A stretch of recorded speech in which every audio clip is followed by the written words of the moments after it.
इस वीडियो में हम क्वांटम यांत्रिकी मॉडल तथा कक्षक की अवधारणा व कक्षा तथा कक्षक में अंतर के बारे में चर्चा करेंगे। क्वांटम यांत्रिकी मॉडल व कक्षक की अवधारणा। क्वांटम यांत्रिकी मॉडल व कक्षक की अवधारणा। देखिए, पिछले वीडियो में हमने आपको बताया था कि समरफील्ड के द्वारा उपकोष की परिकल्पना की गई थी। इस वीडियो में हम बताएंगे किस प्रकार से कक्षक की परिकल्पना की गई। देखिए, जो क्वांटम यांत्रिकी मॉडल है, क्वांटम यांत्रिकी मॉडल के द्वारा ही कक्षक की परिकल्पना की गई। सबसे पहले हमने क्वांटम यांत्रिकी क्या होती है कॉपी में नोट करेंगे। इलेक्ट्रॉन तथा अन्य सूक्ष्म कणों के दोहरे व्यवहार की व्याख्या के लिए विकसित विज्ञान क्वांटम यांत्रिकी कहलाता है।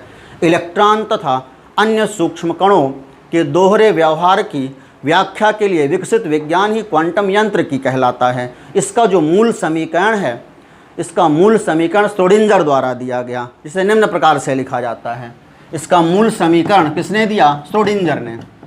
इसका मूल समीकरण श्रोडिंगर द्वारा दिया गया, जिसे निम्न प्रकार से लिखते हैं संक्षेप में H psi equal to E psi. H psi equal to E psi, जहाँ H जो है एक गणितीय संकारक है, जहाँ H एक गणितीय संकारक है जिसे हैमिल्टोनियन संकारक कहते हैं, जिसे हैमिल्टोनियन संकारक कहते हैं। तथा साई जो है यह परमाणु कक्षक है। अब देखिए, इस समीकरण के द्वारा जो है ई तथा साई के मान ज्ञात किए जा सकते हैं। इस समीकरण को हल करने पर ई तथा साई के मान ज्ञात होते हैं। जहाँ ई ऊर्जा है तथा साई के बारे में बताया कि साई परमाणु कक्षक है, उस इलेक्ट्रॉन का तरंग फलन है।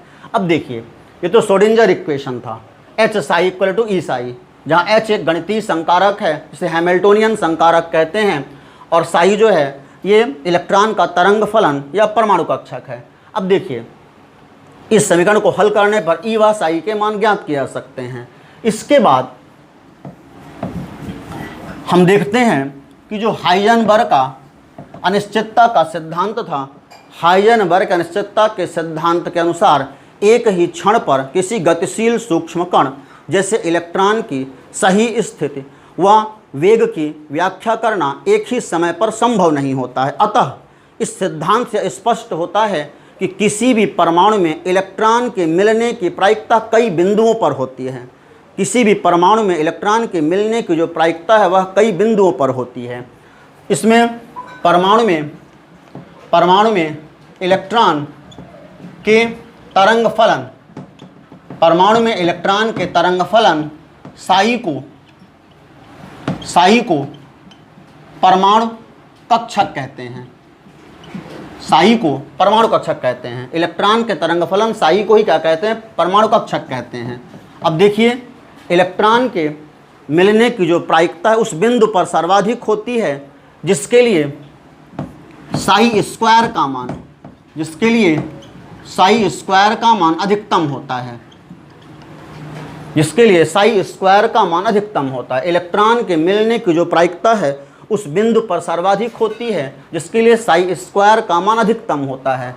अतः इलेक्ट्रॉन के जो मिलने की प्रायिकता है वह साई स्क्वायर के समानुपाती होती है। इलेक्ट्रॉन के मिलने की प्रायिकता का बिंदु जो है वह समानुपाती होता है साई स्क्वायर के। अतः इलेक्ट्रॉन के मिलने की प्रायिकता उस बिंदु पर सर्वाधिक होती है जहाँ के लिए साई स्क्वायर का मान अधिकतम होता है। अब देखिए, इसके आधार पर यही स्थान जो है जहाँ इलेक्ट्रॉन पाया जाता है, वही स्थान जहाँ मिलने की प्रायिकता सर्वाधिक होगी, वही जो स्थान है वो कक्षक कहलाता है। वही स्थान जहाँ इलेक्ट्रॉन के मिलने की प्रायिकता सर्वाधिक होगी, अर्थात साई स्क्वायर का मान अधिकतम होगा, वह बिंदु जहाँ इलेक्ट्रॉन के मिलने की प्रायिकता सर्वाधिक होगी, अतः साई स्क्वायर का मान अधिकतम होगा, वही क्या कहलाएगा? कक्षक कहलाएगा। ठीक है। अब यह परमाणु कक्षक कहलाएगा, इसे हम साई से प्रदर्शित करते हैं। अब देखिए इस आधार पर हम जो कक्षक है उसे हम कैसे परिभाषित कर सकते हैं। कक्षक या ऑर्बिटल इसे हम कैसे परिभाषित कर सकते हैं। कॉपी में नोट करेंगे, त्रिविमीय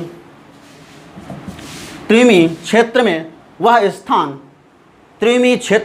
स्थान जहाँ किसी भी इलेक्ट्रॉन के मिलने की प्रायिकता सर्वाधिक होती है कक्षक कहलाता है। त्रिविमीय क्षेत्र में वह स्थान जहाँ किसी भी इलेक्ट्रॉन के मिलने की प्रायिकता सर्वाधिक होती है कक्षक कहलाता है। अब देखिए इसके बाद हम चर्चा करेंगे कक्षा व कक्षक में अंतर के बारे में। कक्षा व कक्षक में अंतर। कक्षा को सेल कहते हैं, कक्षा या कोश, और कक्षक को अंग्रेजी में ऑर्बिटल कहते हैं। ये जो है परीक्षा के लिए अत्यंत महत्वपूर्ण टॉपिक होता है, मोस्ट इंपॉर्टेंट, पूछा जाता है कक्षा व कक्षक में अंतर। ठीक है, तो पहला अंतर आप क्या लिख सकते हैं। कक्षा वह वृत्तीय पथ किसी परमाणु में नाभिक के चारों ओर का वह वृत्तीय पथ, नाभिक के चारों ओर का वह वृत्तीय पथ जहां इलेक्ट्रॉन चक्कर लगाते हैं, कक्षा कहलाती है। नाभिक के चारों ओर का वह वृत्तीय पथ जहां इलेक्ट्रॉन चक्कर लगाते हैं कक्षा कहलाती है। जबकि कक्षक क्या होता है, नाभिक के चारों ओर का वह त्रिविमीय क्षेत्र, नाभिक के चारों ओर का वह त्रिविमीय क्षेत्र जहां इलेक्ट्रॉन के पाए जाने की प्रायिकता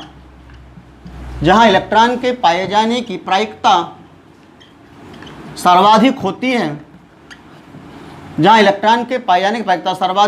है, कक्षक कहलाता है। नाभिक के चारों ओर का वह त्रिविमीय क्षेत्र जहां इलेक्ट्रॉन के पाए जाने की प्रायिकता सर्वाधिक होती है कक्षक कहलाता है। दूसरा अंतर देखिए, सभी कक्षाएं वृत्तीय होती हैं, सभी कक्षाएं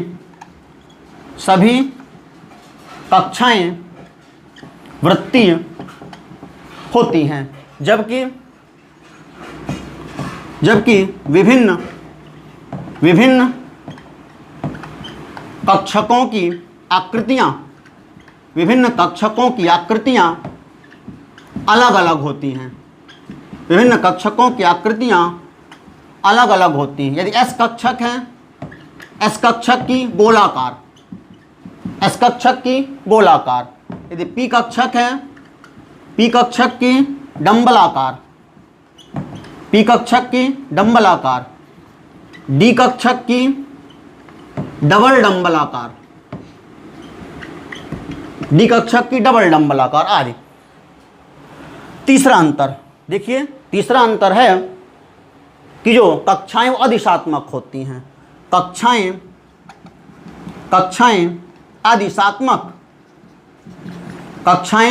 आदिशात्मक होती हैं, जबकि कक्षकों में एस कक्षक के अलावा चूँकि कक्षक गोलाकार होता है तो इसकी आकृति तो अदिशात्मक होती है, लेकिन एस कक्षक के अलावा बाकी सभी कक्षकों की आकृतियाँ दिशात्मक होती हैं। एस कक्षक के अलावा अन्य सभी कक्षक दिशात्मक होते हैं। एस कक्षक के अलावा अन्य सभी कक्षक दिशात्मक होते हैं।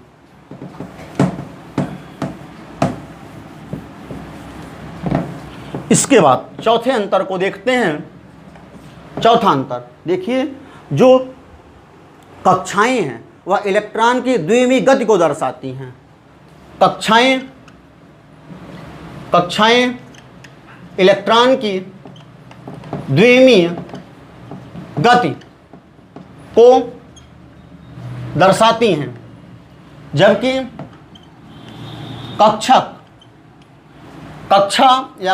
इलेक्ट्रॉन की द्विमीय गति को दर्शाता है, जबकि कक्षक इलेक्ट्रॉन की त्रिविमीय गति को दर्शाता है। पांचवा अंतर है कक्षा में इलेक्ट्रॉन 2n स्क्वायर, कक्षा में इलेक्ट्रॉनों की संख्या